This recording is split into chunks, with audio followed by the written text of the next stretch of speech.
The Detroit Lions are coming off a rather disappointing season last season. Can they bounce back this year? Let's find out how. Tyler, this is your team. This is my team. How are we feeling about the Detroit Lions following last season's 4th place finish? We're feeling all right because let me tell you why. It was a strategic plan to get the best schedule in the NFL, and we're going to go full throttle this year and blow everyone's socks off and cleats too. Let's talk about what happened last season really quick. A quick 2-minute recap. Yep. The Lions were the most injured team in the NFL last season. Obviously. Yeah. Nobody could stay on the field. Jared Goff did what Jared Goff does. Jameer Gibbs was fantastic. Amon-Ra St. Brown was great. And their offensive line was kind of thrown into limbo before the season even started with Frank Ragnow retiring. And Taylor Decker leaving as well. It was just a mess. And then you look at the defense, and the defense was just absolutely obliterated by injuries.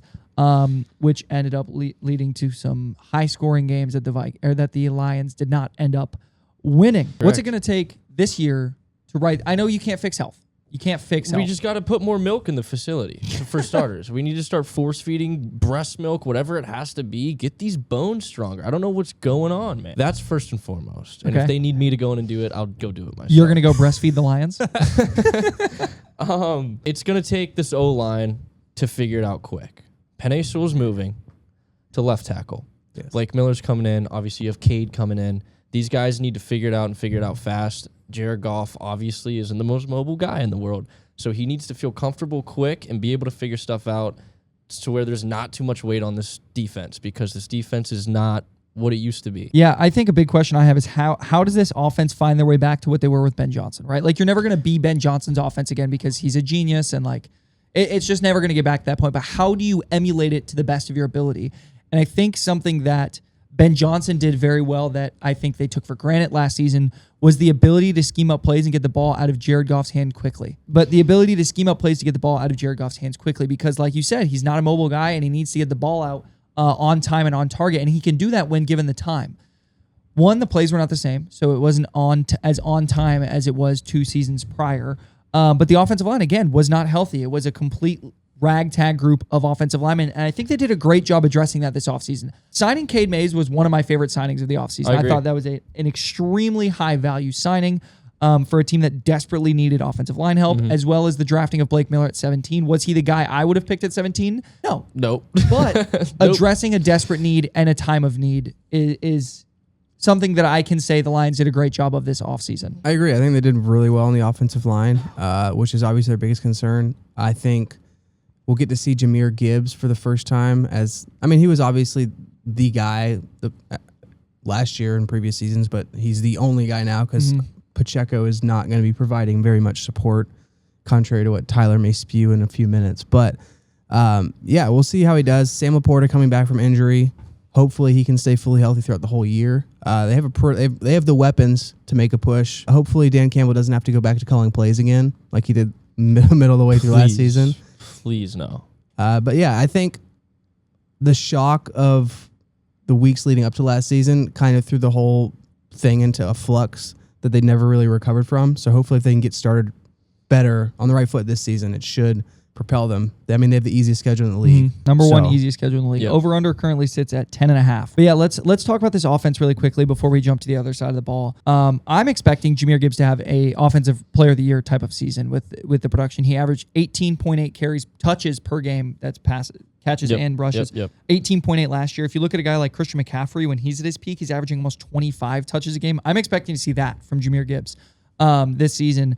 And like you said, the Lions facility and trainers don't have the best track record with injuries. Like, it's just saying what it is. And I'm not saying I hope he gets injured or that I think he's going to get injured. You better not be saying that. I'm not saying I think he's going to get injured. But with an increase of touches and carries like this, and that's an extra 6 to 10 hits per game, like that weighs a lot on somebody's body. So that's something that I'm a little concerned with. But he's young, and he's young and healthy. He's got a hot ass girlfriend or wife or whatever she is. So he's doing good. But listen, I'll say this. He is going to be more involved. He's going to be gassed in the middle of the field. But I have word that in training camp, Pacheco's getting a lot of the goal line touches.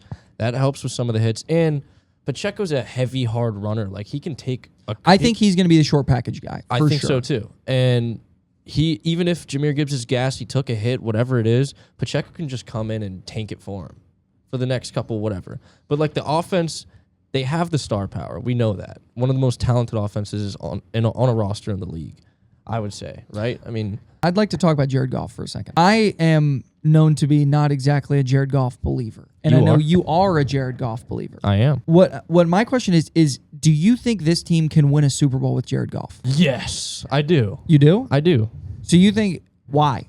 Just tell me why. He's enough. Like, Sam Darnold just won the Super Bowl, dude. It's situational. Yeah, we've had bad. It's all about the coaching. Sam Darnold had the best defense in the league, but he can still win a Super Bowl. Jared Goff can still win a Super Bowl. That doesn't have anything on Jared Goff. Jalen Hurts won a Super Bowl. True. Here's my thing about Jared Goff is I know a lot of people say he's not going to lose you the game, right? I disagree. I have stumbled upon a statistic that tells you that I think he will lose you games. His last two elimination games. So we're saying the Commanders and the 49ers. The Commanders game and the Vikings game last year was an elimination game for the playoffs. So the last two elimination games they had. Do you know how many turnovers he had in those two games? If you were to guess. Combined?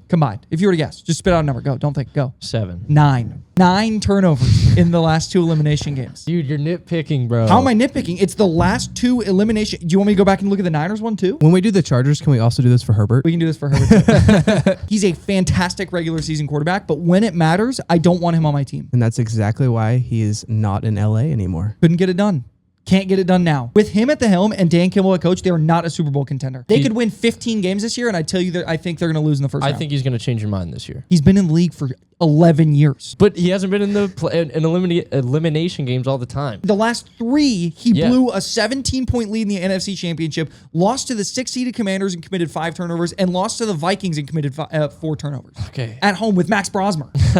Yeah, that's true. When the lights are the brightest, Jared Goff shines the dimmest. He made it to the Super Bowl, though, is what you're saying. Okay, but he made it to the Super Bowl, so you can't act like every time he touches the postseason, he crumbles and falls apart. The last 3 times. Okay, but he still made it to the Super Bowl. You can't say that as a Vikings fan with J.J. McCarthy or Kyler Murray. We have the same amount of Super Bowl wins. Anyways, all right, let's move off Jared Goff. I just wanted you to be aware of that statistic and my feelings on Jared Goff, because you always say my feelings on Jared Goff aren't backed up, which is fair because a lot of the times it's not. You're just being biased. I have reason. When it matters most, he's not good. Jared Goff is also the only quarterback in the NFL with 3 straight 30-touchdown seasons. And he's also the only quarterback in the NFL that looks like Ryan Gosling, and he would take your bitch if you had one. So that's how you know. That's how you know you're winning an argument, when you start saying the other player's going to take your bitch. That's when you know you're winning an argument. Let's move to the defense. Defense had some pretty serious losses this offseason.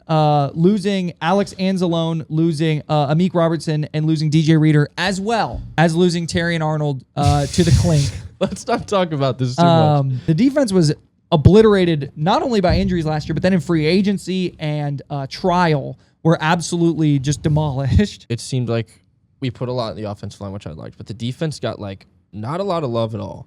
And it scares me. It got significantly worse. Not a lot of love is one thing. There's significantly They didn't even try to give us hope at all. They just tossed everybody away and said it's offense or nothing. Well, this defense is going to be completely reliant upon an injury-prone Aiden Hutchinson, an injury-prone Brian Branch, and Jack Campbell, who I like. I like Jack Campbell. And Kirby, I don't think Kirby's going to be back by the start of the season.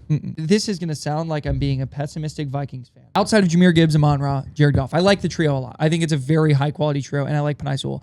The only redeeming quality about this team is their schedule. That's the only thing that gives me hope that this team's going to be a good team. Laporta can't stay on the field. He might have played 1 full season so far in his career. He did, and it was a great season. It was also 4 years ago. He's been in the league this is his 4th season. I think they're going to have a good regular season record because they have the easiest schedule in the league, but it would not surprise me if they got the 1 seed because of given the schedule that they have and got trounced by a Falcons. Yeah, I could see a or a Cowboy. Vikings. You remember the Cowboys Packers? Yeah. I could see a similar outcome to that. I know it's going to sound like we're negative, and then it's going to sound weird because we're all going to predict them going fucking 13-4 or whatever. But let's jump to the prediction. Okay.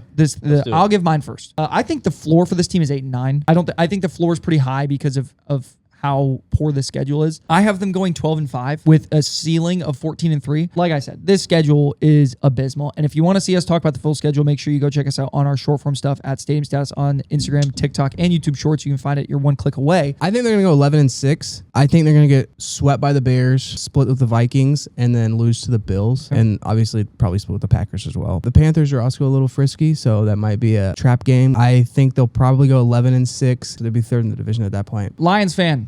What's your prediction? I just don't think that's realistic. I think their floor, absolute floor, everything goes to shit is 10 wins. You can't have less than 10 wins with this schedule. There's just no way. I have them going 13-4. I think it's realistic. I think have that's the ceiling a fair, at 14 realistic and 3. record. I take some bias out of it. Well, with that being said, that is our Lions season preview. Make sure you go check out all of our other previews on our channel. We will be doing every single NFL team as well as a bunch of the top college programs in the country. Go check us out on short form where we'll be going over every game for the Lions schedule on TikTok, Instagram, YouTube at Stadium Status. Thank you guys so much for listening. We will see you guys next time.